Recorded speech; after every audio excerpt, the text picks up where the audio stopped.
કેમ છો મિત્રો? ટીચિંગ અજય યુટ્યુબ ચેનલ પર તમારું સ્વાગત છે। તમને ખબર છે આપણે ટાટ ટેસ્ટ ને ટાટ એચએસ માટે ઘણા બધા વિડીયો બનાવેલા છે અને આખું એક પ્લેલિસ્ટ પણ બનાવેલું છે કે જેના અંદર બધા વિડીયો તમને જોવા મળશે, જે તમે ચેનલ પર જઈને પણ જોઈ શકો છો। તો ચાલો મિત્રો આપણે ટાટ ટેસ્ટ ને ટાટ એચએસ માટે ખૂબ ઉપયોગી શૈક્ષણિક મનોવિજ્ઞાન જે તમારી ટાટ ટેસ્ટ ને ટાટ એચએસના અંદર જે પૂછાય છે મિત્રો, એના 100 MCQ મિત્રો આજે લઈને આવ્યો છું મિત્રો, જે તમારી પરીક્ષાના અંદર 35 ગુણના અંદર જે આ શૈક્ષણિક મનોવિજ્ઞાન પૂછાય છે ને એના અંદર 100% કામ આવવાનું છે। આ પ્રકારના વિડીયો બનાવવાના અંદર ઘણી બધી મહેનત બનતી હોય છે, એટલે ચેનલ ઉપર નવા હો તો ચેનલને પણ સબસ્ક્રાઇબ કરી દેજો અને આ વિડીયોની લિંક તમારા મિત્રોને શેર કરી દેજો। તમને ખબર છે કે સૌપ્રથમ ટાટ એચએસની જે પરીક્ષા આવવાની છે ચોથા મહિનાની 12 તારીખે, બરોબર? એટલે પહેલી એની પણ તૈયારી કરજો અને એના પછી ટાટ એચએસની પણ પ્રિલિમ્સની એક્ઝામ આવે છે, એટલે હવે તૈયારી મિત્રો 2 ગણી ચાલુ કરી દેજો, બરોબર? ત્યારે તમારી પ્રિલિમ્સ ક્રેક થશે। તો ચાલો મિત્રો આપણે શૈક્ષણિક મનોવિજ્ઞાનના 100 MCQ સારી રીતે આપણે સમજીએ, જે તમારી પરીક્ષાના અંદર 100% કામ આવવાના છે। હવે પહેલા નંબરનો પ્રશ્ન સમજીએ કે સૌપ્રથમ બુદ્ધિનો ખ્યાલ કોણે અને ક્યારે આપ્યો? તો એબિંગહોસે અને 1879ના રોજ મિત્રો સૌપ્રથમ બુદ્ધિનો ખ્યાલ આપેલો હતો, બરોબર? એબિંગહોસે। હવે બીજા નંબરનો પ્રશ્ન સમજીએ કે શાબ્દિક શિક્ષણના પ્રણેતા કોણ છે? તો એબિંગહોસ જે છે મિત્રો એ શાબ્દિક શિક્ષણના પ્રણેતા કહેવાય છે, બરોબર? એબિંગહોસ। હવે ત્રીજા નંબરનો પ્રશ્ન સમજીએ કે ટુંડે ટુંડે મતીરબિન્ના, યાદ રાખજો, ટુંડે ટુંડે મતીરબિન્ના આ વ્યાખ્યા કોણે આપેલી છે? તો એબિંગહોસે મિત્રો આ વ્યાખ્યા આપેલી છે બુદ્ધિની। તો જો આ લેવલના ક્વેશ્ચન તમારી પરીક્ષાના અંદર પૂછાશે મિત્રો, વિડીયો ગમતો હોય તો લાઇક શેર કોમેન્ટ કરી દેજો અને હા, ચેનલ ઉપર નવા હો તો ચેનલને સબસ્ક્રાઇબ કરી દેજો મિત્રો। ઘણા બધા વિદ્યાર્થીઓ વિડીયો જોવે છે પણ સબસ્ક્રાઇબ કરતા નથી મિત્રો, સબસ્ક્રાઇબ કરી દેજો, આવા હજુ ઘણા બધા વિડીયો તમારા માટે આવતા રહેશે।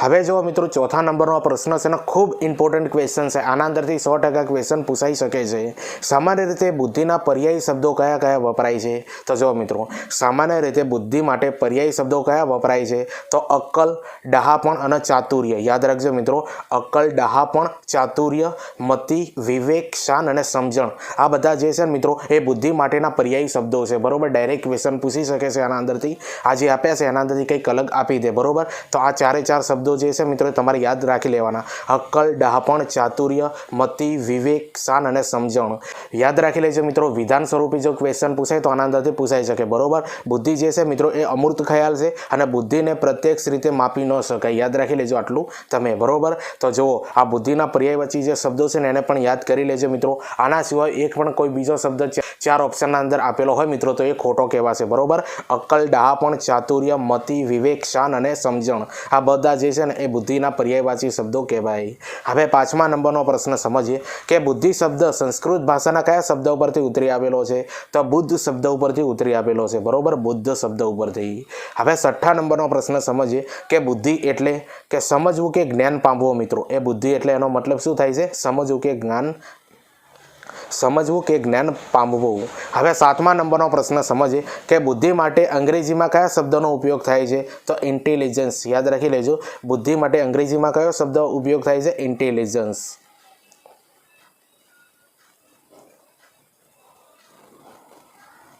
હવે 8મા નંબરનો પ્રશ્ન સમજીએ કે બુદ્ધિ માટે લેટિન ભાષાનો કયો શબ્દ ઉપયોગ થાય છે? તો ઇન્ટેલેગર, આ જે શબ્દ છે મિત્રો એ બુદ્ધિ માટે લેટિન ભાષાનો આ શબ્દ ઉપયોગ થાય છે, બરોબર? ઇન્ટેલેગર। હવે 9મા નંબરનો પ્રશ્ન સમજીએ કે બુદ્ધિ માટે ગ્રીક ભાષામાં કયા શબ્દ ઉપયોગ થાય છે? તો નાઉસ, આ યાદ રાખજો મિત્રો, આ બધા શબ્દો છે ને એ તમારી પરીક્ષાના અંદર વન લાઇનરના અંદર 100% પૂછાઈ શકે છે મિત્રો, કે બુદ્ધિ માટે ગ્રીક ભાષામાં કયો શબ્દ વપરાય છે? નાઉસ નામનો શબ્દ।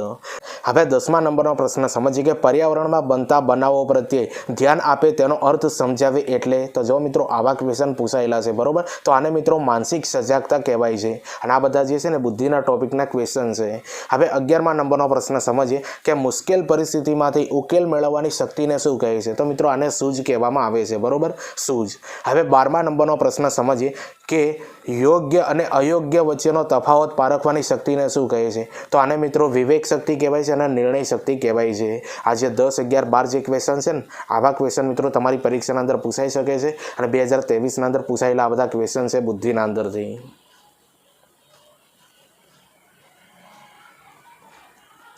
હવે 13મા નંબરનો પ્રશ્ન સમજીએ કે અન્ય લોકોની સમજ કે અપેક્ષા કરતાં કંઈક જુદું કે અવનવું કાર્ય કરવું એટલે તો મિત્રો આને ચતુરાઈ કહેવાય, ચાલાકી કહેવાય અને હોશિયારી કહેવાય છે. હવે 14મા નંબરનો પ્રશ્ન સમજીએ કે પર્યાવરણમાં બનતા બનાવોને ઝીલવા અને ગ્રહણ કરવા આને શું કહેવાય? તો આને મિત્રો ગ્રહણ શક્તિ કહેવામાં આવે છે.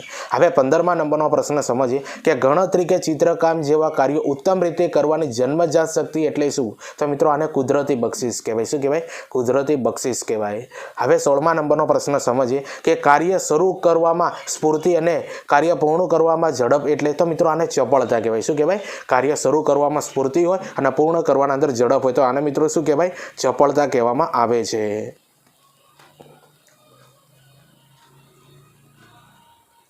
હવે 17મા નંબરનો પ્રશ્ન સમજીએ કે બુદ્ધિ એટલે વસ્તુને જાણવાની, ચિત્તની આંકલન કે સમજ શક્તિ. યાદ રાખજો મિત્રો, બુદ્ધિ એટલે વસ્તુને જાણવાની, ચિત્તની આંકલન કે સમજ શક્તિ. આ વ્યાખ્યા છે બરોબર, જે સાર્થ ગુજરાતી જોડણી કોષના અંદર આપેલી છે બરોબર. સાર્થ ગુજરાતી જોડણી કોષ જે છે ને એના અંદર આ બુદ્ધિની વ્યાખ્યા આપેલી છે અને બુદ્ધિની વ્યાખ્યાઓ મિત્રો યાદ કરી લેજો, પરીક્ષાના અંદર 1-2 માર્ક્સના અંદર પૂછાશે.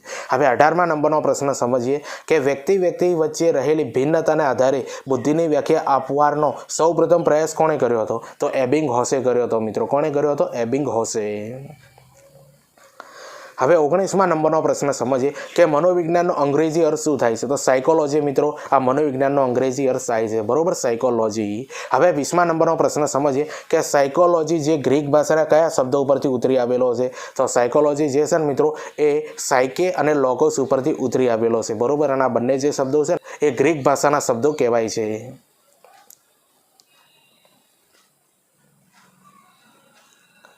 હવે 21મા નંબરનો પ્રશ્ન આપણે સમજીએ કે સાયકે એટલે શું? તો સાયકે એટલે મિત્રો આત્મા થાય છે અને લોગોસ એટલે વિજ્ઞાન થાય છે, પરીક્ષાના અંદર પૂછાઈ શકે. હવે 22મા નંબરનો પ્રશ્ન સમજીએ કે મનોવિજ્ઞાન માટે સાયકોલોજી શબ્દનો સૌપ્રથમ પ્રયોગ કોણે કર્યો હતો? તો રુડોલ્ફે કર્યો હતો મિત્રો. મનોવિજ્ઞાન માટે સાયકોલોજીનો સૌપ્રથમ પ્રયોગ બરોબર, કોણે કર્યો હતો? રુડોલ્ફે. હવે 23મા નંબરનો પ્રશ્ન સમજીએ કે મનોવિજ્ઞાનને આત્માનું વિજ્ઞાન કહેનાર કયા મનોવૈજ્ઞાનિકો છે? તો પ્લેટો, એરિસ્ટોટલ અને ડેકાર્ડ. આ જે છે મિત્રો એ મનોવિજ્ઞાનને આત્માનું મનોવિજ્ઞાન કહેનાર વ્યક્તિ છે બરોબર. આ મહત્વના ક્વેશ્ચન હવે મિત્રો ચાલુ થાય છે, થોડું ધ્યાન આપી દેજો, આના અંદરથી 100% ક્વેશ્ચન નીકળશે. હવે 24મા નંબરનો પ્રશ્ન સમજીએ કે મનોવિજ્ઞાનને મનનું વિજ્ઞાન કહેનાર મનોવૈજ્ઞાનિક કોણ છે? તો પોમ્પોનોજી છે. કોણ છે મિત્રો? પોમ્પોનોજી. એમને એવું કીધું છે કે મનોવિજ્ઞાન જે છે ને એ મનનું વિજ્ઞાન કહેવાય. હવે 25મા નંબરનો પ્રશ્ન સમજીએ કે મનોવિજ્ઞાનને ચેતનાનું વિજ્ઞાન કહેનાર કયા મનોવૈજ્ઞાનિક છે? તો જો મિત્રો વિલ્હેમ જેમ્સ, વિલ્હેમ વુન્ડ અને વિલ્હેમ સલ્લી. આ ત્રણ જે વિલ્હેમ જે છે મિત્રો એ ચેતનાનું વિજ્ઞાન કહેનાર છે મિત્રો મનોવિજ્ઞાન બરોબર. વિલ્હેમ જેમ્સ, વિલ્હેમ વુન્ડ અને વિલ્હેમ સલ્લી.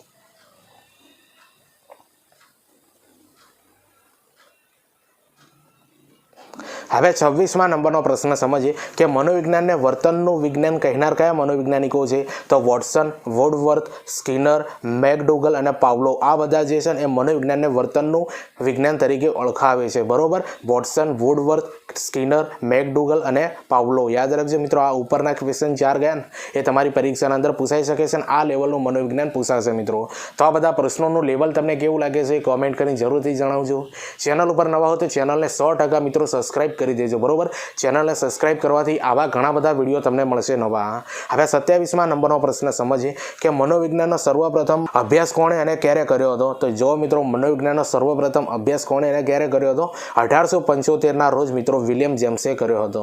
હવે 28મા નંબરનો પ્રશ્ન સમજીએ કે મનોવૈજ્ઞાનિક સૌપ્રથમ પીએચડીની પદવી કોને અને ક્યારે મળી હતી? તો જો મિત્રો મનોવિજ્ઞાનની સૌપ્રથમ પીએચડીની પદવી કોણે અને ક્યારે મળી હતી? તો સ્ટેનલી હોલને મળી હતી મિત્રો. કોને? સ્ટેનલી હોલને. અને 1878ના રોજ મનોવિજ્ઞાનના અંદર સૌપ્રથમ પીએચડી કરેલા વ્યક્તિને આ પદવી મળેલી છે બરોબર, સ્ટેનલી હોલ, અને 1878માં. હવે 29મા નંબરનો પ્રશ્ન સમજીએ કે મનોવિજ્ઞાનની સર્વપ્રથમ પ્રયોગશાળા કોણે અને ક્યારે સ્થાપી હતી? તો 1879ના રોજ મિત્રો જર્મનીના લિપ્ઝિગ યુનિવર્સિટીના અંદર અને વિલ્હેમ વુન્ટે મિત્રો તમને ખબર છે કે મનોવિજ્ઞાનની સૌપ્રથમ પ્રયોગશાળા સ્થાપી હતી બરોબર. 1879ના અંદર જર્મનીના લિપ્ઝિગ યુનિવર્સિટીના અંદર અને વિલ્હેમ વુન્ટે. હવે 30મા નંબરનો પ્રશ્ન સમજીએ કે આધુનિક મનોવિજ્ઞાનના પિતા તરીકે કોણ ઓળખાય છે? તો વિલ્હેમ વુન્ટ જે છે મિત્રો એ આધુનિક મનોવિજ્ઞાનના પિતા તરીકે ઓળખાય છે બરોબર, વિલ્હેમ વુન્ટ. હવે 31મા નંબરનો પ્રશ્ન સમજીએ કે અમેરિકન મનોવિજ્ઞાનના પિતા તરીકે કોણ ઓળખાય છે? તો વિલિયમ જેમ્સ જે છે મિત્રો એ અમેરિકન મનોવિજ્ઞાનના પિતા તરીકે ઓળખાય છે, બરોબર, વિલિયમ જેમ્સ. હવે 32મા નંબરનો પ્રશ્ન સમજીએ કે ભારતમાં સૌપ્રથમ મનોવિજ્ઞાનની પ્રયોગશાળા કોણે અને ક્યારે નાખી? તો 1905માં, બરોબર, બોજેન્દ્રનાથ સિલે કોલકાતા યુનિવર્સિટીના અંદર ભારતના અંદર સૌપ્રથમ મનોવિજ્ઞાનની પ્રયોગશાળા સ્થાપી હતી. યાદ રાખી લેજો, આના અંદરથી ક્વેશ્ચન નીકળશે. હવે 33મા નંબરનો પ્રશ્ન સમજીએ કે કોલકાતા યુનિવર્સિટીમાં સર્વપ્રથમ મનોવિજ્ઞાન વિભાગ શરૂ થયો હતો, તેના અધ્યક્ષ કોણ હતા? તો ડૉક્ટર એન સેનગુપ્તા જે છે મિત્રો, ડૉક્ટર એન સેનગુપ્તા એ કોલકાતા યુનિવર્સિટીમાં સર્વપ્રથમ મનોવિજ્ઞાન વિભાગ શરૂ કર્યો હતો, બરોબર, એના અધ્યક્ષ હતા. હવે 34મા નંબરનો પ્રશ્ન સમજીએ કે ભારતીય મનોવિજ્ઞાનના પિતા તરીકે કોણ ઓળખાય છે? તો બોજેન્દ્રનાથ સિલ જે છે મિત્રો એ ભારતીય મનોવિજ્ઞાનના પિતા કહેવાય છે, બરોબર, બોજેન્દ્રનાથ સિલ. હવે 35મા નંબરનો પ્રશ્નનો ખૂબ ઇમ્પોર્ટન્ટ ક્વેશ્ચન છે, આ પૂછાઈ શકે છે કે ભારતમાં સર્વપ્રથમ મનોવિજ્ઞાનના અંદર પીએચડીની પદવી કોને મળી હતી? તો શેખર બોઝને મળી હતી. કોને મળી હતી મિત્રો? શેખર બોઝને ભારતના અંદર સર્વપ્રથમ મનોવિજ્ઞાનની પીએચડીની પદવી મળી હતી. તો જુઓ મિત્રો, આ લેવલના ક્વેશ્ચન તમારી પરીક્ષાના અંદર પૂછાશે. હવે તમારા માટે મહત્વની બાબત તમને જણાવી દઉં છું મિત્રો કે આપણી આ ચેનલ ઉપર ટાટ એસ ને ટાટ એચએસ માટે મહત્વનું આખું પ્લેલિસ્ટ બનાવ્યું છે મિત્રો, જેના 40 ઉપર વિડીયો બનાવેલા છે મિત્રો, જે મનોવિજ્ઞાનના તમારા અભ્યાસક્રમના અંદર જે ટોપિક આપેલા છે ને બધા ટોપિકના વિડીયો મિત્રો બનાવેલા છે. તો એ પ્લેલિસ્ટ મિત્રો આ વિડીયોને ડિસ્ક્રિપ્શનના અંદર પણ મળી જશે, બરોબર, ત્યાંથી તમે 40 વિડીયો જોઈ શકો છો મિત્રો, અને તમારા મિત્રોને શેર કરજો, અથવા તમે ચેનલ પર જઈને પણ જોઈ શકો છો. કોર્સના ઓપ્શનના અંદર પહેલું જ મિત્રો ફોલ્ડર બનાવેલું છે, બરોબર. તો આ વિડીયો તમે જોજો અને તમારા મિત્રોને શેર કરી દેજો. અને હા, ચેનલ ઉપર નવા હો તો ચેનલને પણ સબસ્ક્રાઈબ કરી દેજો.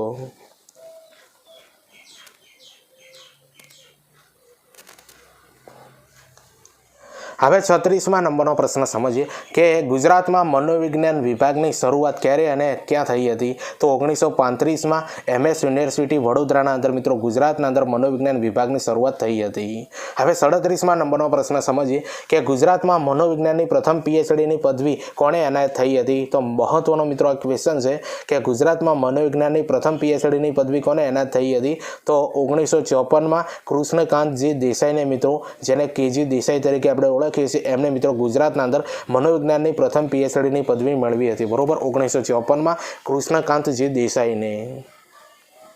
હવે 38મા નંબરનો પ્રશ્ન સમજીએ કે બુદ્ધિ એટલે વસ્તુને જાણવાની, ચિત્તની આંકલન કે સમજ શકે. આ જે છે મિત્રો એક પ્રકારની વ્યાખ્યા છે, બરોબર, જે સાર્થક ગુજરાતી જોડણી કોર્સના અંદર આપેલી છે 2008ના અંદર.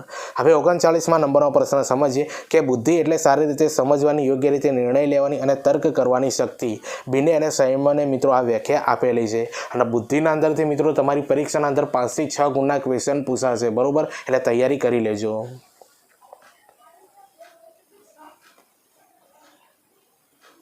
હવે 40મા નંબરનો પ્રશ્ન સમજીએ કે વ્યક્તિ જેટલા પ્રમાણમાં અમૂર્ત રીતે વિચારવાની શક્તિ ધરાવતી હોય તેટલા જ પ્રમાણમાં તે બુદ્ધિમાન હોય છે. તો આ વ્યાખ્યા કોને આપી છે મિત્રો? ટર્મને આપેલી છે, બરોબર, કે વ્યક્તિ જેટલા પ્રમાણમાં અમૂર્ત રીતે વિચારવાની શક્તિ ધરાવતી હોય ને તેટલા જ પ્રમાણમાં તે બુદ્ધિમાન હોય છે. હવે 41મા નંબરનો પ્રશ્ન સમજીએ કે બુદ્ધિ એ તમામ બૌદ્ધિક બોધન, યાદ રાખજો મિત્રો, બુદ્ધિ એ તમામ બૌદ્ધિક બોધન પ્રક્રિયાઓનો સરવાળો છે, જેમાં આયોજન, માહિતીનું સંકેતોમાં અંકન, ધ્યાન વગેરેનો સમાવેશ થાય છે. આ વ્યાખ્યા કોને આપી છે? જેપી દાસે આપેલી છે. હવે 42મા નંબરનો પ્રશ્ન સમજીએ કે બુદ્ધિ એટલે વ્યક્તિની એવી સમગ્રલક્ષી શક્તિ જેને લીધે તે ધ્યેયપૂર્વક કાર્ય કરી શકે, તાર્કિક રીતે વિચાર કરી શકે અને પર્યાવરણ સાથે અસરકારક રીતે વ્યવહાર કરી શકે. આ વ્યાખ્યા કોને આપી છે મિત્રો? બુદ્ધિની વેક્સલરે આ વ્યાખ્યા આપેલી છે.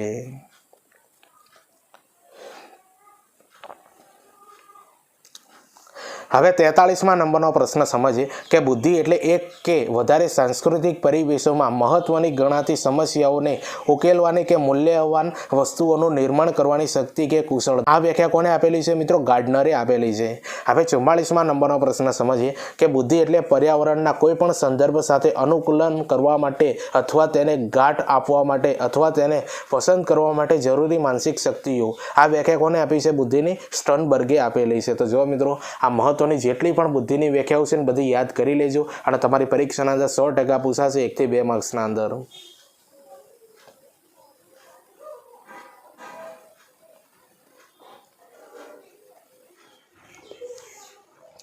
હવે 45મા નંબરનો પ્રશ્ન છે અને ખૂબ ઇમ્પોર્ટન્ટ ક્વેશ્ચન છે મિત્રો. આના અંદરથી 100% વન લાઇનરના અંદર અને જોડકાના અંદરથી ક્વેશ્ચન પૂછાઈ શકે છે.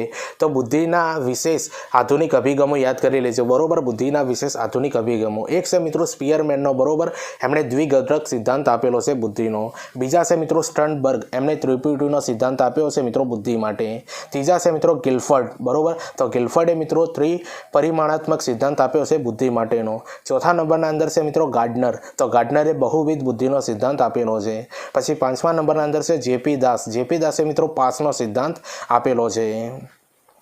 6ઠા નંબરનો છે મિત્રો થર્સ્ટન. થર્સ્ટન જે છે મિત્રો એમને બહુ અવયવી સિદ્ધાંત આપેલો છે. હવે 7મા નંબરના અંદર બીને મિત્રો જે છે ને એક અવયવી સિદ્ધાંત આપેલો છે. તો આ જે બધા સિદ્ધાંતો જે છે ને અભિગમો એ યાદ કરી લેજો. તમારી પરીક્ષાના અંદર 100% આના અંદરથી ક્વેશ્ચન હશે મિત્રો. બરોબર, લાઇનસર યાદ કરી લેજો. બરોબર, તમારી બુકના અંદર નોટ કરી લેજો.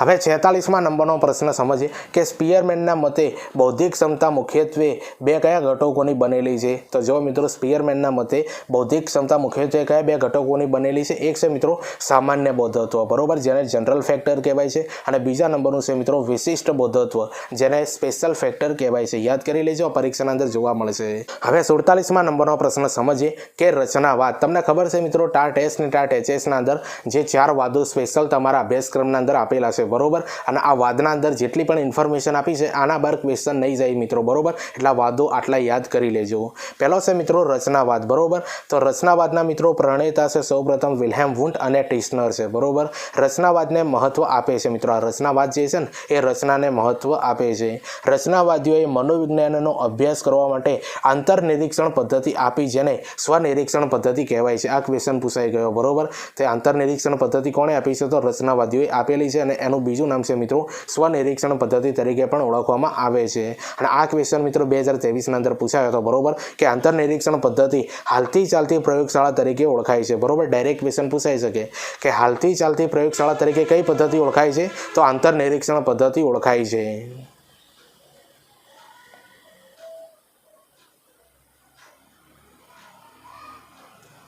હવે નીચે આપણે સમજીએ મિત્રો કાર્યવાદ. બરોબર, તો કાર્યવાદના મિત્રો પ્રણેતા કોણ છે? સૌપ્રથમ આપણે સમજીએ કે વિલિયમ જેમ્સ છે. કોણ છે મિત્રો? William James. મનોવિજ્ઞાનના સિદ્ધાંતો નામનું પુસ્તક લખનાર વ્યક્તિ મિત્રો વિલિયમ જેમ્સ કહેવાય છે. બરોબર, ડાયરેક્ટ ક્વેશ્ચન આના અંદરથી આવી શકે છે કે મનોવિજ્ઞાનના સિદ્ધાંતો નામનું પુસ્તક કોણે લખ્યું છે? તો વિલિયમ જેમ્સે. અમેરિકન મનોવિજ્ઞાનના પિતા તરીકે ઓળખાય છે મિત્રો વિલિયમ જેમ્સ. બરોબર, આધુનિક મનોવિજ્ઞાનના પિતા મિત્રો વિલ્હેમ વુન્ટ છે. બરોબર, અને અમેરિકન મનોવિજ્ઞાનના પિતા મિત્રો વિલિયમ જેમ્સ તરીકે ઓળખાય છે. આવી ભૂલ ન કરતા. બરોબર, બંને વસ્તુ અહીંયા મેં સમજાવી દીધી. કાર્યવાદ કાર્યને મહત્વ આપે છે મિત્રો. યાદ રાખી લેજો, આ મુદ્દો પણ ખૂબ ઇમ્પોર્ટન્ટ છે. કાર્ય વડે વ્યક્તિને સમર્થ બનાવવામાં પ્રેરે છે. બરોબર, કાર્ય વડે વ્યક્તિને સમર્થ બનાવવામાં પ્રેરે છે. તો કાર્યવાદના અંદર આટલી બાબત યાદ રાખજો, આના બહાર ક્વેશ્ચન નહીં જાય. નીચે આપી છે મિત્રો વર્તનવાદ. તો વર્તનવાદના અંદર જે છે મિત્રો એના પ્રણેતા છે જેબી વોટસન. બરોબર, જે અમેરિકાના હતા.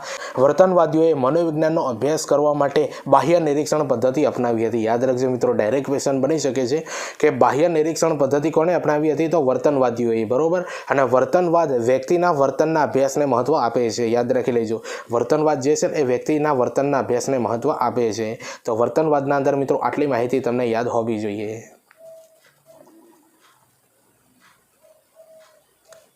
હવે 50મા નંબરનો પ્રશ્ન સમજીએ કે સમષ્ટિવાદ, જેને ગેસ્ટાલ્ટવાદ તરીકે ઓળખવામાં આવે છે.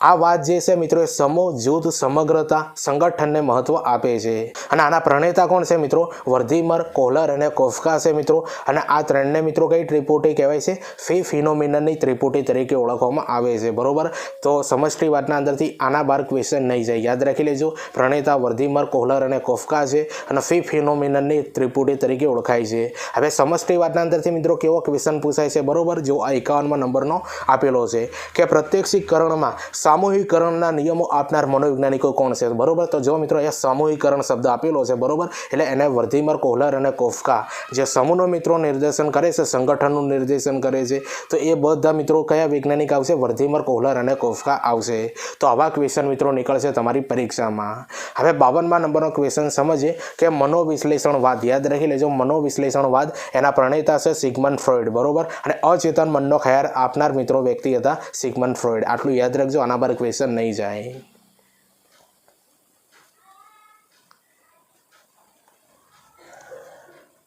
હવે 53માં નંબરનો પ્રશ્ન સમજીએ કે ગાર્ડનરનો બહુવિધ બુદ્ધિનો સિદ્ધાંત એ કયા પુસ્તકમાંથી લેવામાં આવેલો હશે? તો ફેમ્સ ઓફ માઇન્ડ પુસ્તક. યાદ રાખી લેજો, આવા ક્વેશ્ચન પૂછાશે. તો ગાર્ડનરનો બહુવિધ બુદ્ધિનો સિદ્ધાંત એ કયા પુસ્તકમાંથી લેવામાં આવ્યો છે? ફેમ્સ ઓફ માઇન્ડ પુસ્તકમાંથી. હવે 54માં નંબરનો પ્રશ્ન સમજીએ કે બુદ્ધિ કસોટીનો સૌપ્રથમ રચના કોણે અને ક્યારે કરી હતી? તો જો બુદ્ધિ કસોટીની સૌપ્રથમ રચના જે છે 1905માં કરી હતી. બિને અને સાયમને કરેલી છે, બરોબર, જે ફ્રેન્ચ ભાષાના અંદર, અને 30 પ્રશ્નોની મિત્રો આ કસોટી હતી અને અમેરિકાના અંદર આની રચના કરવામાં આવી હતી. આટલું યાદ રાખી લેજો, આના બાર ક્વેશ્ચન નહીં હોય. હવે 55માં નંબરનો પ્રશ્ન સમજીએ કે મનોમાપન લક્ષી મનોવિજ્ઞાનનો પ્રારંભ કોની બુદ્ધિ કસોટીથી થાય છે? તો બિને અને સાયમનની થાય છે મિત્રો, યાદ રાખી લેજો. હવે 56માં નંબરનો પ્રશ્ન સમજીએ કે બુદ્ધિ કસોટીના માપનના પિતા તરીકે કોણ ઓળખાય છે? તો આલ્ફ્રેડ બિને જે છે ને એ બુદ્ધિ કસોટી માપનના પિતા તરીકે ઓળખાય છે. તો જુઓ મિત્રો, આજે આપણે શૈક્ષણિક મનોવિજ્ઞાનના આપણે 100 ક્વેશ્ચન સમજવાના છે, બરોબર. હાલ આપણે 56 ક્વેશ્ચન સમજ્યા છીએ. તો આ બધા પ્રશ્નોનું લેવલ તમને કેવું લાગે છે એ કોમેન્ટ કરીને જરૂરથી જણાવજો. ચેનલ ઉપર નવા હો તો ચેનલને પણ સબસ્ક્રાઇબ કરી દેજો. હવે તમને થતું હશે મિત્રો કે પરીક્ષાની ડેટ મિત્રો બહુ નજીક આવી ગયેલી છે, બરોબર. ચોથા મહિનાની 12 તારીખે એક્ઝામ છે, બરોબર, અને એ ચોથા મહિનાના અંદર મિત્રો ટાટ એસની પણ એક્ઝામ છે. તો જો મિત્રો નજીકના દિવસોના અંદર તૈયારી તમારે સારી રીતે કરવી હોય, પ્રિલિમ પાસ કરવી હોય, તો તમને જો આ સ્ક્રીન ઉપર જે જોવાય છે ને પોસ્ટર, એના અંદર પૂરેપૂરી ડિટેલ્સ આપેલી છે મિત્રો. જે ટાટ એસ ને ટાટ એચએસ માટે સ્પેશિયલ 2026 વિભાગે જે 100 ગુણનો પૂછાય છે ને મિત્રો, એના માટેની આ પીડીએફ બનાવેલી છે. અને બધા જે ટોપિક આપે છે ને મિત્રો એ તમે વાંચી લેજો, બરોબર. આ માત્ર 200 રૂપિયાના અંદર મિત્રો આ તમને બધું વન લાઇનર ક્વેશ્ચન સ્વરૂપે આ પીડીએફ મળી જશે. એટલે વહેલા સરતે મિત્રો આ 200 રૂપિયાના અંદર મિત્રો આ પીડીએફ તમે લઈ શકો છો, બરોબર. નીચે જો વોટ્સઅપ નંબર આપેલો છે 9157591599, બરોબર, એના પર હાઈ કરવાનું રહેશે. અને બાજુમાં મિત્રો QR પણ આપેલું છે, બરોબર. ત્યાંથી 200 રૂપિયા પેમેન્ટ કરો, એનો સ્ક્રીનશોટ પાડો, વોટ્સઅપ પર મોકલી દો, એટલે તરત જ તમને મિત્રો આ પીડીએફ મળી જશે, બરોબર. એટલે આ બાબતની માહિતી તમારા મિત્રોને પણ શેર કરજો કે જેથી કરીને છેલ્લા દિવસોના અંદર મિત્રો આ પીડીએફના તમે વન લાઇનર ક્વેશ્ચન વાંચીને પણ પીડીએફ ક્રેક કરી શકો છો, બરોબર. એટલે તમારા મિત્રોને આ વસ્તુ શેર કરી દેજો.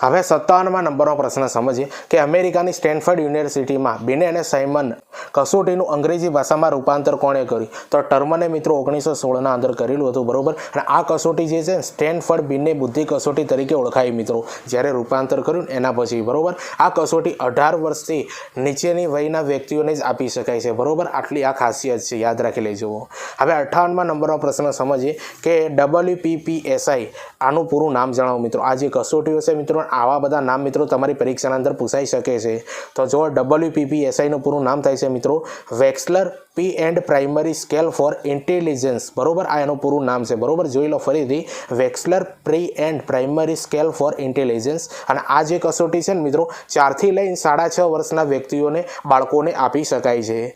હવે 59માં નંબરનો પ્રશ્ન સમજીએ કે WISC નું પૂરું નામ જણાવો મિત્રો. આ પણ એક છે બુદ્ધિ કસોટી છે મિત્રો, જેનું પૂરું નામ આપણે સમજીએ WISC નું, બરોબર. વેક્સલર ઇન્ટેલિજન્સ સ્કેલ ફોર ચિલ્ડ્રન, બરોબર. યાદ રાખી લેજો, વેક્સલર ઇન્ટેલિજન્સ સ્કેલ ફોર ચિલ્ડ્રન. આ જે કસોટી છે મિત્રો એ 6 થી લઈને 16 વર્ષના વ્યક્તિઓને આપી શકાય છે.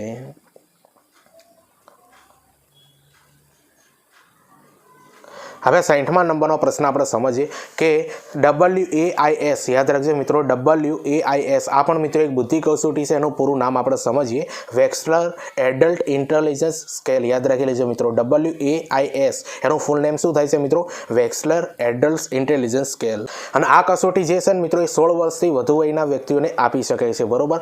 હવે 61માં નંબરનો પ્રશ્ન સમજીએ કે બિને બુદ્ધિ કસોટીનું ગુજરાતીમાં સૌપ્રથમ રૂપાંતર કોણે કર્યું? તો જો મિત્રો બિને બુદ્ધિ કસોટી ગુજરાતીના અંદર સૌપ્રથમ રૂપાંતર કોણે કર્યું હતું? તો NN શુક્લએ કરેલું હતું. હવે 62માં નંબરનો પ્રશ્ન સમજીએ કે ભારતમાં સૌપ્રથમ બંગાળી ભાષામાં બુદ્ધિ કસોટીની રચના કોણે કરી હતી? તો મહાલન બિસે કરેલી છે, બરોબર. મહાલન બિસે. હવે 63માં નંબરનો પ્રશ્ન સમજીએ કે ભારતમાં સૌપ્રથમ ઉર્દુ અને પંજાબી ભાષામાં બુદ્ધિ કસોટીની રચના કોણે કરી હતી? તો ડૉક્ટર રાઇસે કરેલી છે મિત્રો. તો જો આ મહત્વના ક્વેશ્ચન છે મિત્રો, જોઈ લેજો, તમારી પરીક્ષાના અંદર 100% ક્વેશ્ચન પૂછાશે. હવે 64માં નંબરનો પ્રશ્ન સમજીએ કે ગુજરાતી ભાષામાં સૌપ્રથમ બુદ્ધિ કસોટી કોણે રચી? તો ડૉક્ટર કૃષ્ણકાંત દેસાઈ મિત્રો આ ગુજરાતી ભાષામાં સૌપ્રથમ બુદ્ધિ કસોટી રચી, બરોબર. ડૉક્ટર કૃષ્ણકાંત દેસાઈએ.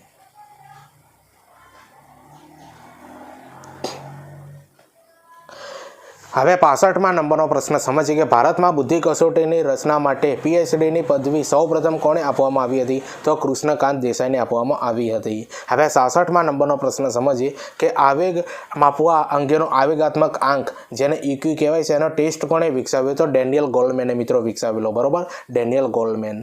હવે 67માં નંબરનો પ્રશ્ન સમજીએ કે સમૂહ બુદ્ધિ કસોટીની રચના કોણે કરી? તો KG દેસાઈ મિત્રો સમૂહ બુદ્ધિ કસોટીની રચના કરી. બરોબર, KG દેસાઈ. હવે 68માં નંબરનો પ્રશ્ન સમજીએ કે અશાબ્દિક બુદ્ધિ કસોટીની રચના કોણે કરી? તો ગુણવંત શાહે મિત્રો અશાબ્દિક બુદ્ધિ કસોટીની રચના કરી. બરોબર, ગુણવંત શાહ. હવે 69માં નંબરનો પ્રશ્ન સમજીએ મિત્રો. આના અંદર આ વસ્તુ સમજવા જેવી છે. બરોબર, શ્રીમતી પ્રેમિલાબહેન ફાટકની માણસ દોરો કસોટી જે ગુડ ઇનફ કસોટીનું રૂપાંતર હતું. બરોબર, યાદ રાખી લેજો મિત્રો. આ જે પ્રેમિલાબહેન ફાટકે જે માણસ દોરો કસોટી જે રચના કરી હતી ને એ કઈ કસોટીનું રૂપાંતરણ કરેલું છે મિત્રો? આ પ્રેમિલાબહેન ફાટકે મિત્રો તો ગુડ ઇનફ કસોટીનું રૂપાંતર કરેલું છે. આટલું યાદ રાખજો. આ ક્વેશ્ચન પૂછાઈ શકે છે મિત્રો પરીક્ષામાં.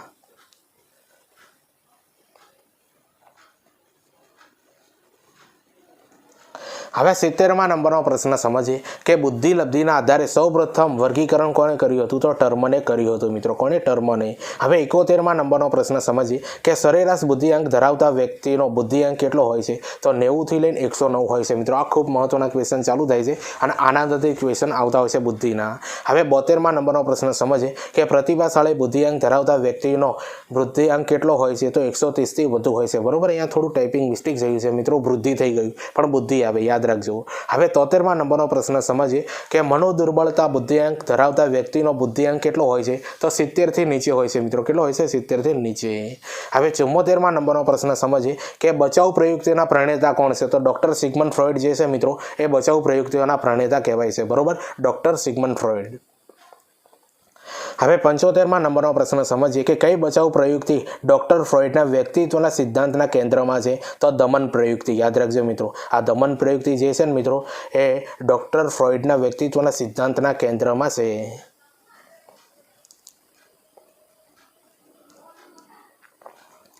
હવે 76માં નંબરનો પ્રશ્ન સમજીએ કે નિરીક્ષણ એટલે આંખો દ્વારા હેતુપૂર્વક સ્વાભાવિક ઘટનાઓ કે બનાવોનો ક્રમબદ્ધ કરવામાં આવેલો અભ્યાસ. આ વ્યાખ્યા કોણે આપી છે મિત્રો? યુંગે આપેલી છે. હવે 77માં નંબરનો પ્રશ્ન સમજીએ કે સમાજની જીવંત પરિસ્થિતિઓનું આંખો દ્વારા ક્રમિક હેતુપૂર્વક વૈજ્ઞાનિક રીતે નિરીક્ષણ કરતા દ્વારા પોતાની રીતે કરવામાં આવેલો વિશ્લેષણ એટલે નિરીક્ષણ. બરોબર, તો આ વ્યાખ્યા કોને આપી છે? DN શ્રીવાસ્તવે આપેલી છે. હવે 78માં નંબરનો પ્રશ્ન સમજીએ કે શૈક્ષણિક મનોવિજ્ઞાન આધુનિક પદ્ધતિ કઈ છે? તો આંતરનિરીક્ષણ પદ્ધતિ જે છે મિત્રો એ શૈક્ષણિક મનોવિજ્ઞાનની આધુનિક પદ્ધતિ કહેવાય. હવે 79માં નંબરનો પ્રશ્ન સમજીએ કે મનોવૈજ્ઞાનિક કસોટી વ્યક્તિના વર્તનના નમૂનાનું વસ્તુલક્ષી માપન કરે છે. તો મિત્રો આ વ્યાખ્યા કોને આપી છે? N અનાસ્ટસીએ આપેલી છે. બરોબર, કે મનોવૈજ્ઞાનિક કસોટી વ્યક્તિના વર્તનના નમૂનાનું વસ્તુલક્ષી માપન કરે છે. બરોબર, આ વ્યાખ્યા કોને આપી છે મિત્રો? N અનાસ્ટસીએ આપેલી છે.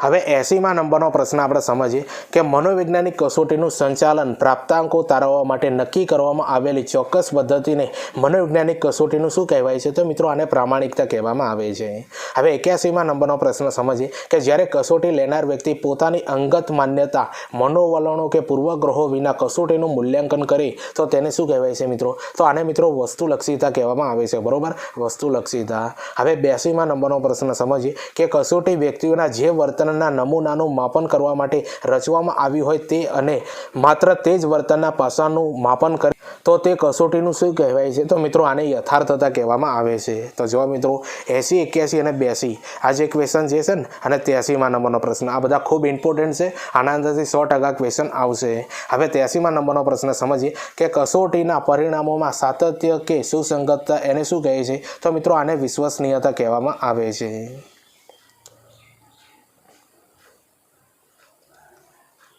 હવે 84માં નંબરનો પ્રશ્ન સમજીએ કે મનોવિજ્ઞાનના સિદ્ધાંત પ્રિન્સિપલ ઓફ સાયકોલોજી પુસ્તકના લેખક કોણ છે? તો વિલિયમ જેમ્સ છે મિત્રો. કોણ છે? William James. હવે 85માં નંબરનો પ્રશ્ન સમજીએ કે મનોવિજ્ઞાનના મુખ્ય 3 ધ્યેયો કયા છે? બરોબર, મનોવિજ્ઞાનના મુખ્ય 3 ધ્યેયો કયા છે?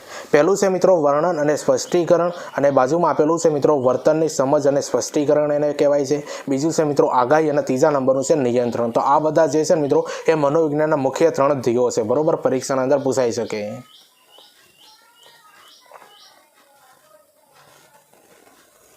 હવે 86માં નંબરનો પ્રશ્ન સમજીએ કે મનોવિજ્ઞાનના મુખ્ય 4 લક્ષણો કયા છે. તો મનોવિજ્ઞાનના મુખ્ય 4 લક્ષણો મિત્રો જોઈ લો. એક છે પુનરાવર્તન, બીજું છે પરિવર્તન, ત્રીજા નંબરનું છે મિત્રો નિયંત્રણ. બરોબર, જે મનોવિજ્ઞાનનું સૌથી અગત્યનું લક્ષણ કહેવાય છે. બરોબર, ડાયરેક્ટ પૂછાઈ શકે કે મનોવિજ્ઞાનના અંદર સૌથી અગત્યનું લક્ષણ કયું છે? તો નિયંત્રણ છે. અને ચોથા નંબરના અંદર છે મિત્રો વસ્તુલક્ષીતા, જેને સમાનતા કહેવામાં આવે છે. તો જોઈ લો મિત્રો, આ જે છે ને એ મનોવિજ્ઞાનના મુખ્ય 4 લક્ષણો કહેવાય છે. એકવાર ફરીથી જોઈ લો. 1 પુનરાવર્તન, 2 પરિવર્તન, 3 નિયંત્રણ, ચોથા નંબરનું વસ્તુલક્ષીતા, જેને સમાનતા કહેવામાં આવે છે. હવે 87માં નંબરનો પ્રશ્ન સમજીએ કે કેળવણીના દ્વિધ્રુવી સ્વરૂપની વાત કોણે કરી છે. તો સર જે એડમ્સે મિત્રો આ કેળવણીના દ્વિધ્રુવી સ્વરૂપની વાત કરેલી છે. અને એમને મિત્રો પોતાનું પુસ્તક જે છે ને, જેનું નામ છે મિત્રો એવેલ્યુએશન ઓફ એજ્યુકેશન થિયરી. બરોબર, એના અંદર મિત્રો આ વાત કરેલી છે. એના અંદર મિત્રો આ 2 ધ્રુવ આપેલા છે, શિક્ષક અને વિદ્યાર્થી. આ બંને ધ્રુવના સ્વરૂપની વાત કરેલી છે. હવે 88માં નંબરનો પ્રશ્ન સમજીએ કે કેળવણી ત્રિધ્રુવીય પ્રક્રિયા છે, આવું કોણે કહ્યું. જ્હોન ડુએ મિત્રો આ બાબતની વાત કરેલી છે કે કેળવણી એ ત્રિધ્રુવીય પ્રક્રિયા છે. બરોબર, અને શિક્ષક, વિદ્યાર્થી અને સમાજ, આ ત્રણે મિત્રો આ ધ્રુવ છે. બરોબર, શિક્ષક, વિદ્યાર્થી અને સમાજ. તો જો મિત્રો આપણે હાલ 88 ક્વેશ્ચન સમજ્યા છીએ. તો હવે મિત્રો તમારા માટે મહત્વની બાબત એ છે, તમને ખબર છે મિત્રો ટીચિંગ ગજે કરીને આપણે ટેલિગ્રામ અને ઇન્સ્ટાગ્રામ બંનેના અંદર એકાઉન્ટ પેજ બનાવેલા છે. આ જેટલા પણ ટાટ માટે વિડીયો બનાવે છે બધા વિડીયોની લિંક મિત્રો, પ્લેલિસ્ટની લિંક મિત્રો આપણે ટેલિગ્રામના અંદર મૂકી દઈએ છીએ. બરોબર, કે જેથી કરીને તમે યુટ્યુબ ઉપર સર્ચ ન કરવું પડે. બરોબર, એટલે ટેલિગ્રામને મિત્રો જોઈન કરી દેજો. આના સિવાય મિત્રો આપણે આવનારી ભરતીઓની પોસ્ટ અપલોડ કરીએ છીએ. બરોબર, કઈ ભરતી પડી છે, ફોર્મ ક્યારે ભરાશે, રિઝલ્ટ કયું આવ્યું છે, કોલ લેટર ક્યારે નીકળશે, આ બધી માહિતી મિત્રો આ બંને પેજ ઉપર આપવામાં આવે છે, ઇન્સ્ટાગ્રામ અને ટેલિગ્રામના અંદર. બરોબર, તો બંને પેજને મિત્રો ફોલો કરી દેજો. આના સિવાય મિત્રો ઇન્સ્ટાગ્રામ ઉપર રીલ્સ બનાવીએ છીએ મિત્રો જીકેની, મનોવિજ્ઞાનની. બરોબર, તો એ બધી રીલ્સ તમે જુઓ, તમારા મિત્રોને શેર કરજો. તમારી ટાટની પરીક્ષાના અંદર 2 થી 5 ગુણના અંદર 100% કામ આવશે. બરોબર, અને હા, આ બંને પેજને મિત્રો ફોલો કરી દેજો. આ બંનેની લિંક આ વિડીયોના ડિસ્ક્રિપ્શનના અંદર આપી દીધેલી છે.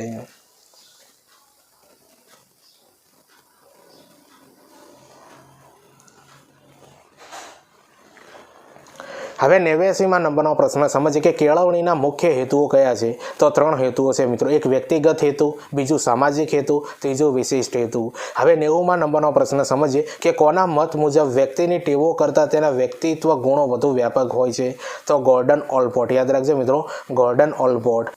હવે 91માં નંબરનો પ્રશ્ન સમજીએ કે ઈરણ શબ્દનો સૌપ્રથમ ઉપયોગ કોણે કર્યો છે. તો મિત્રો વુડવર્થે. બરોબર, અહીંયા થોડું ટાઈપિંગ મિસ્ટેક થઈ છે મિત્રો, વુડવર્થની જગ્યાએ ગુડવર્થ થઈ ગયું છે. બરોબર, એટલે વુડવર્થ જે છે ને મિત્રો એને ઈરણનો ઉપયોગ કરેલો છે, ધ્યાનથી જોઈ લેજો.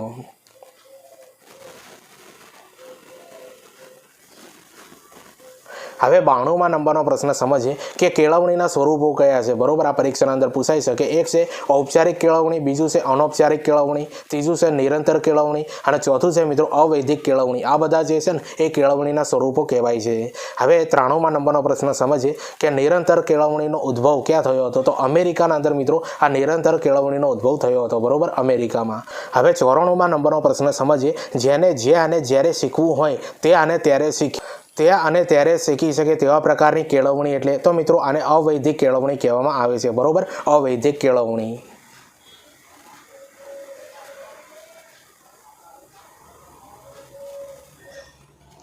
હવે 95માં નંબરનો પ્રશ્ન સમજીએ કે ઔપચારિક કેળવણીથી વંચિત રહેલા લોકોને આપવામાં આવતી કેળવણી એટલે શું મિત્રો. તો આને નિરંતર કેળવણી કહેવાય છે. તો જો મિત્રો આ કેળવણી જે છે ને એના સ્વરૂપોની આ વ્યાખ્યા યાદ કરી લેજો. પરીક્ષાના અંદર 1-2 માર્ક્સના અંદર પૂછાઈ શકે.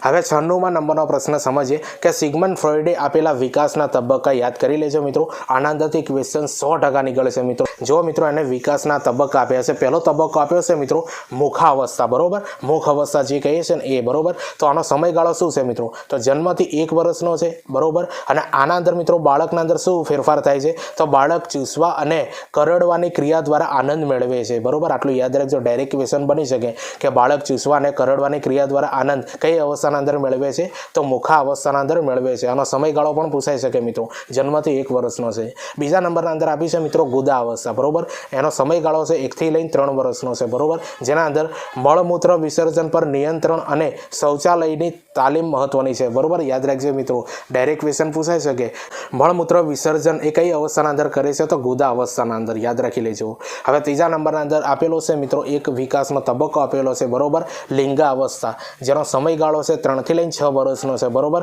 આના અંદર શું ફેરફાર થાય છે તો આ અવસ્થામાં ઓફિસ અને ઇલેક્ટ્રા ગ્રંથિ જોવા મળે છે બરોબર. ઓફિસ જે છે ને એ બાળકના અંદર હોય છે બરોબર, એટલે છોકરાના અંદર હોય છે, અને ઇલેક્ટ્રા ગ્રંથિ જે હોય છે ને એ છોકરીના અંદર હોય છે, યાદ રાખી લેજો. હવે ચોથા નંબરનો મિત્રો આપણે વિકાસનો તબક્કો સમજીએ બરોબર. સુષુપ્ત અવસ્થા બરોબર, જેનો સમયગાળો છે 6 વર્ષથી લઈને તરુણાવસ્થા સુધીનો હોય છે. આના અંદર શું ફેરફાર થાય છે તો જાતીય લાગણીઓ બદલાયેલી રહે છે બરોબર, અને બાળક સામાજિક કૌશલ્યો અને રમતગમતમાં ધ્યાન આપે છે. હવે નીચે મિત્રો આપણે સમજીએ 5મા નંબરનો તબક્કો બરોબર. જનન અવસ્થા, યાદ રાખજો જનન અવસ્થા, જેની સમયગાળો છે મિત્રો તરુણ અવસ્થા અને પછીનો સમય બરોબર. અને આના અંદર શું ફેરફાર થાય છે તો વિજાતીય વ્યક્તિઓ પ્રત્યે આકર્ષણ વધે છે અને પુખ્ત જાતીય સંબંધોનો વિકાસ થાય છે બરોબર આ અવસ્થાના અંદર. તો જો મિત્રો આ સિગ્મન્ડ ફ્રોઈડે આપેલા વિકાસના તબક્કા છે ને આના અંદરથી 100% ક્વેશ્ચન હશે મિત્રો આના અંદરથી બરોબર. મુખ અવસ્થા, ગુદાવસ્થા, લિંગાવસ્થા, સુષુપ્ત અવસ્થા અને જનન અવસ્થા, બધી અવસ્થાઓના મિત્રો જે સમયગાળો છે એ યાદ કરી લેજો. કયો ફેરફાર થાય છે આમ તો એકદમ સિમ્પલ છે મિત્રો, તમને આવડી ગયું હશે બરોબર, આટલું યાદ કરી લેજો.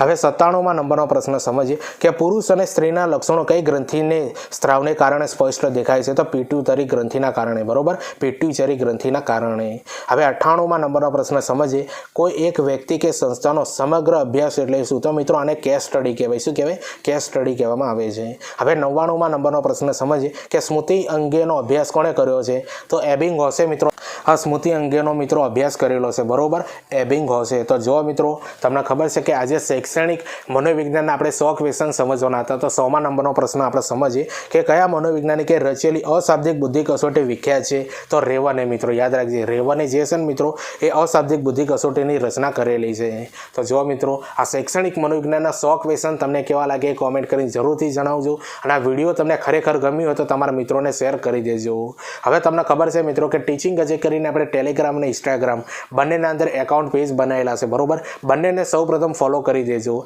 તમને ખબર છે મિત્રો ટાટ માટે જેટલા પણ વિડીયો બનાવ્યા છે, પ્લેલિસ્ટ બનાવ્યા છે, એ બધાની લિંક મિત્રો ટેલિગ્રામના અંદર મળી રહેશે કે જેથી કરીને તમે યુટ્યુબ ઉપર સર્ચ ન કરવું પડે, ત્યાંથી તમને બધું મળી જશે. આના સિવાય મિત્રો આવનારી ભરતીઓની પોસ્ટ અપલોડ કરી છે બરોબર, કઈ ભરતી પડી છે, ફોર્મ ક્યારે ભરાશે, રિઝલ્ટ કયું આવ્યું છે, કોલ લેટર ક્યારે નીકળશે, આ બધી બાબતોની માહિતી મિત્રો તમને શાના અંદર મળશે આ બંને પેજ ઉપર મળશે, એટલે આ બંને પેજને ફોલો કરી દેજો. આના સિવાય મિત્રો આપણે ઇન્સ્ટાગ્રામ પર જીકેની અને મનોવિજ્ઞાનની રીલ્સ બનાવી છે બરોબર, જે તમારી ટાટની પરીક્ષાના અંદર 2 થી 5 ગુણના અંદર 100% કામ આવશે. એટલે આ બંને પેજને ફોલો કરી દેજો મિત્રો. બંનેની લિંક આ વિડીયોની ડિસ્ક્રિપ્શન અંદર આપી દે. અને હા, આ ટીચિંગ જે આપણી યુટ્યુબ ચેનલ ઉપર નવા હો તો ચેનલને સબસ્ક્રાઇબ કરી દેજો. તો ચાલો આપણે મળીએ બીજા વિડીયોના અંદર. બાય.